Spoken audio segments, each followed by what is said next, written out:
सभागृहातील एका ओळीत double x V double I पासून एल एक्स व्ही आय पर्यंत आसन क्रमांक आहे, तर त्या ओळीत एकूण किती आसने आहेत?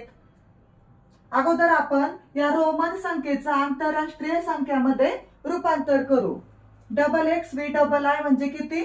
एक्स 10, डबल एक्स 20, 5 25 आणि 2 27. ही संख्या आहे 27.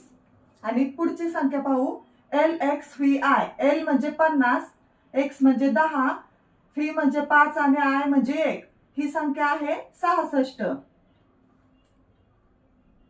आता आपल्याला काय विचारलंय? 27 पासून 66 पर्यंत एकूण किती आसने आहेत? मग आपण त्यांची वजाबाकी करू.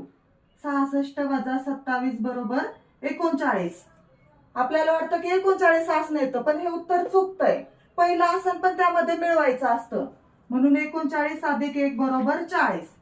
आता हे 40 रोमन संख्या चिन्हामध्ये कसं लिहितात? तर एक्सएल असं लिहितात. एक्सएल म्हणजे 40. आपल्या प्रश्नाचं उत्तर आहे पर्याय क्रमांक 2, एक्सएल म्हणजे 40.